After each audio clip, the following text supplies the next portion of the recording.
భారతదేశ తూర్పు సరిహద్దుల్లో ముఖ్యంగా పశ్చిమ బెంగాల్, బంగ్లాదేశ్ సరిహద్దు ప్రాంతాల్లో గత వారం రోజులుగా మునుపెన్నడూ చూడని స్థాయిలో తీవ్రమైన భౌగోళిక రాజకీయ పరిణామాలు చోటు చేసుకుంటున్నాయి. ఒకవైపు అంతర్జాతీయ దౌత్య వేదికలపై బంగ్లాదేశ్ వ్యవహరిస్తున్న నిర్లక్ష్య తీరు, మరోవైపు పశ్చిమ బెంగాల్లో నూతన ముఖ్యమంత్రి సువేందు అధికారి నేతృత్వంలో రాత్రికి రాత్రే జరుగుతున్న భారీ పరిపాలనా ప్రక్షాళన. ఈ రెండు అంశాలు ఇప్పుడు జాతీయ భద్రతకు అత్యంత కీలకమైన విషయాలుగా మారాయి. భారతదేశం పంపిన దౌత్యపరమైన నోటీసులకు బంగ్లాదేశ్ నుండి ఎలాంటి యాక్షనబుల్ రెస్పాన్స్ రాలేదు. ఇది భారత ప్రభుత్వం తాజాగా చేసిన అధికారిక ప్రకటన రెండు దేశాల మధ్య పెరుగుతున్న అంతరాన్ని, ఉద్రిక్తతలను స్పష్టంగా తెలియజేస్తోంది. ఈ నేపథ్యంలో అసలు భారత్ బంగ్లాదేశ్ మధ్య ఏం జరుగుతోంది? అమిత్ షా కనుసన్నల్లో బెంగాల్ గడ్డపై సీఎం సువేందు అధికారి ఎలాంటి వ్యూహాలను అమలు చేస్తున్నారు? గత వారం రోజుల్లో చోటు చేసుకున్న పరిణామాలేంటి? రాబోయే రోజుల్లో ఎలాంటి సంచలన నిర్ణయాలు వెలువడనున్నాయి? ఈ విషయాలను ఒక సామాన్యుడికి అర్థమయ్యే జర్నలిస్టిక్ భాషలో లోతుగా విశ్లేషించుకుందాం.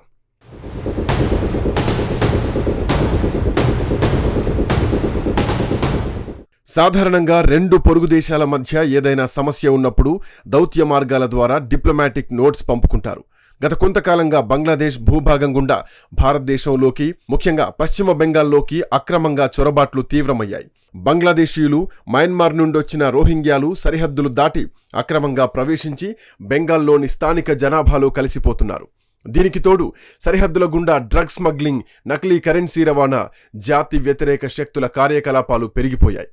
ఈ విషయాలపై కఠిన చర్యలు తీసుకోవాలని, అక్రమ చొరబాట్లను అడ్డుకోవాలని, ఉగ్రవాద సానుభూతి పరుల స్థావరాలను ధ్వంసం చేయాలని కోరుతూ భారతదేశం బంగ్లాదేశ్ ప్రభుత్వానికి స్పష్టమైన ఆధారాలతో దౌత్యపరమైన నోటీసులు పంపింది. కానీ బంగ్లాదేశ్ ప్రభుత్వం వీటిపై నిర్లక్ష్యంగా వ్యవహరించింది. భారతదేశం ఇచ్చిన సమాచారంపై ఎలాంటి కార్యాచరణ తీసుకోలేదు. కేవలం మాటలకే పరిమితమై క్షేత్రస్థాయిలో చొరబాటుదారులను అడ్డుకునే ప్రయత్నం చేయలేదు. ఎప్పుడైతే బంగ్లాదేశ్ ప్రభుత్వం చేతులెత్తేసిందో ఇక అప్పుడే కేంద్ర హోంమంత్రి అమిత్ షా నేరుగా రంగంలోకి దిగారు. పొరుగు దేశం సహకరించకపోయినా పర్వాలేదు, మన సరిహద్దులను, మన దేశాన్ని కాపాడుకునే సత్తా మనకుంది అన్న ఆ ఒక్క ఉక్కు సంకల్పంతో బెంగాల్పై దృష్టి సారించారు. బంగ్లాదేశ్ స్పందించకపోవడం, పశ్చిమ బెంగాల్లో ఇటీవల జరిగిన ఎన్నికల్లో బీజేపీ సొంతంగా భారీ మెజార్టీతో అధికారంలోకి రావడం అమిత్ షా వ్యూహాలకు మరింత మార్గం సుగమం చేసింది. ఇన్నాళ్లు బెంగాల్లో మమతా బెనర్జీ ప్రభుత్వం ఓటు బ్యాంకు రాజకీయాల కోసం బంగ్లాదేశ్ చొరబాటుదారుల్ని, రోహింగ్యాలను పెంచి పోషించిందన్నది బీజేపీ ప్రధాన ఆరోపణ.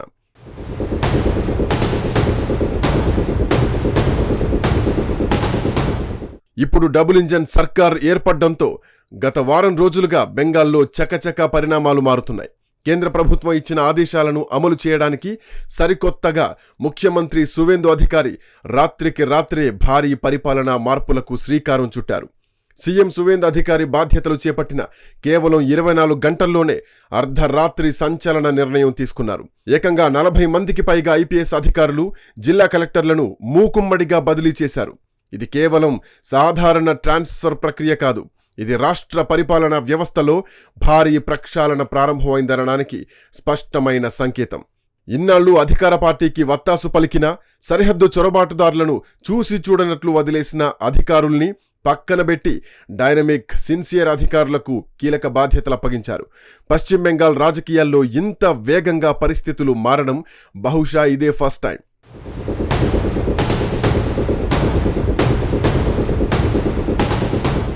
ఈ పరిపాలనా ప్రక్షాళనతో పాటు అమిత్ షా నిర్దేశించిన 3 ప్రధాన ఆపరేషన్లు బెంగాల్లో ముమ్మరంగా సాగుతున్నాయి. మొదటిది సరిహద్దుల రక్షణ కోసం 600 ఎకరాల భూసేకరణ. గతంలో అమిత్ షా స్వయంగా మాట్లాడుతూ బంగ్లాదేశ్ సరిహద్దుల్లో ఫెన్సింగ్ నిర్మించడానికి 600 ఎకరాల భూమి అవసరమని, పాత ప్రభుత్వం అది ఇవ్వలేదని చెప్పారు. ఇప్పుడు సువేంద్ సర్కార్ ఆ అడ్డంకిని తొలగించడంతో యుద్ధ ప్రాతిపదికన భూసేకరణ ప్రారంభమైంది. స్మార్ట్ ఫెన్సింగ్ టెక్నాలజీతో బంగ్లాదేశ్ సరిహద్దుల్ని శాశ్వతంగా మూసివేయడానికి పనులు మొదలయ్యాయి. రెండవది, యూపీ క్యాడర్కు చెందిన సిన్సియర్ ఐపీఎస్ అధికారి అజయ్ పాల్ శర్మను 5 ఏళ్ల సుదీర్ఘ డెప్యుటేషన్పై కేంద్ర హోంశాఖ బెంగాల్కు పంపింది. నూతన సీఎం సువేందు అధికారితో సమన్వయం చేసుకుంటూ చొరబాటుదారులు, లోకల్ మాఫియాల నెట్వర్క్లను కూకటి వేళ్లతో పెకిలించి రాష్ట్రంలో శాంతి భద్రతల్ని గాడిన పెట్టడమే ఈ ఎన్కౌంటర్ స్పెషలిస్ట్ ప్రధాన లక్ష్యం. మూడవది 227కు పైగా బుల్డోజర్ల రాక.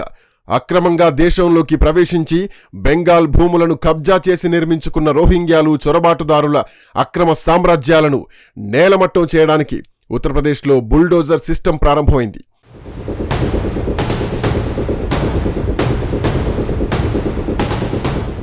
అమిత్ షా ఆదేశాలు, సువేందు తీసుకుంటున్న ఈ కఠిన నిర్ణయాల దెబ్బకు పశ్చిమ బెంగాల్లో ఏళ్ల తరబడి చట్టవిరుద్ధంగా తిష్టవేసిన రోహింగ్యా గ్రూపులు, అక్రమ బంగ్లాదేశీ వలసదారుల్లో తీవ్ర వణుకు మొదలైంది. ఎప్పుడైతే బంగ్లాదేశ్ ప్రభుత్వం భారత్ దౌత్య నోటీసులకు రెస్పాండ్ అవ్వలేదో భారత బలగాలు, రాష్ట్ర పోలీసులు నేరుగా రంగంలోకి దిగి ఆపరేషన్ ముమ్మరం చేశారు. దీంతో గత కొన్ని రోజులుగా పెద్ద ఎత్తున రోహింగ్యా గుంపులు ప్రాణభయంతో తిరిగి బంగ్లాదేశ్ సరిహద్దుల వైపు పరుగులు తీస్తున్నాయి. కేంద్ర బలగాలు కంచె వెయ్యకముందే దేశం దాటి వెళ్లిపోవాలని, దొరికితే జైలు పాలు కావడమో లేదా బుల్డోజర్ల కింద ఆస్తులు నలగడమో ఖాయమని వారికి అర్థమైపోయింది. జాతీయ భద్రత పట్ల ఎలాంటి రాజీపడే ప్రసక్తే లేదని కేంద్ర, రాష్ట్ర ప్రభుత్వాలు తమ చేతల ద్వారా బంగ్లాదేశ్కు, అక్రమార్కులకు ఒకేసారి కఠినమైన సందేశం పంపాయి.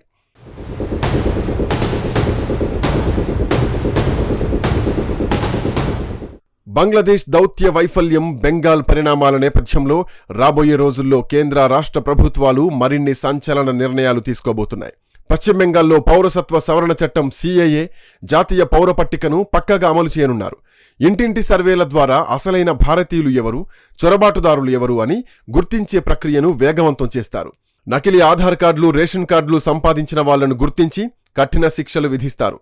మన నోటీసులకు స్పందించని బంగ్లాదేశ్పై భారతదేశం ఆర్థికపరమైన ఆంక్షలు విధించే ఛాన్స్ ఉంది.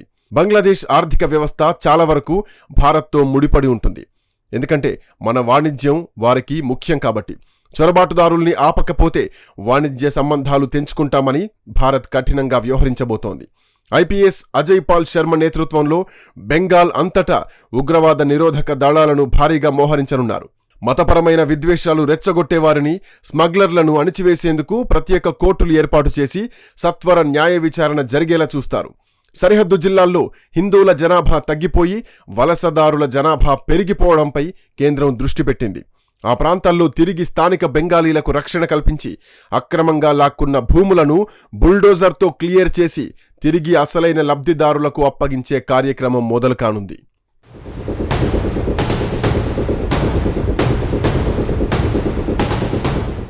Bangladesh fail to give an actionable response అన్న ఈ ఒక్క వార్త వెనుక ఇంతటి సుదీర్ఘమైన కథ, భౌగోళిక రాజకీయ చదరంగం దాగి ఉంది. దౌత్యం విఫలమైన చోట క్షేత్రస్థాయి చర్యలు మాట్లాడతాయి అనడానికి ప్రస్తుత బెంగాల్ పరిస్థితులే నిదర్శనం. పొరుగుదేశం తమ బాధ్యతను విస్మరించినప్పుడు తమ దేశ అంతర్గత భద్రతను కాపాడుకునే పూర్తి హక్కు, బాధ్యత భారతదేశానికి ఉంది. ఈ విషయంలో కేంద్ర హోంమంత్రి అమిత్ షా వ్యూహాలు, సీఎం సువేందు అధికారి స్పీడ్ ఆపరేషన్ పట్ల దేశవ్యాప్తంగా హర్షం వ్యక్తమవుతోంది.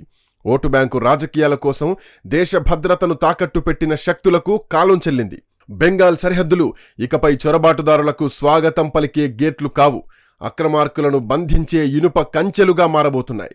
గత వారం ప్రారంభమైన అర్ధరాత్రి బదిలీలు, బుల్డోజర్ల పరుగు, IPS అధికారుల మోహరింపు, సరిహద్దు ఫెన్సింగ్లు రాబోయే రోజుల్లో బెంగాల్ను ఒక సురక్షితమైన, శాంతియుతమైన సోనార్ బంగ్లా అంటే బంగారు బెంగాల్గా మార్చడం తథ్యం.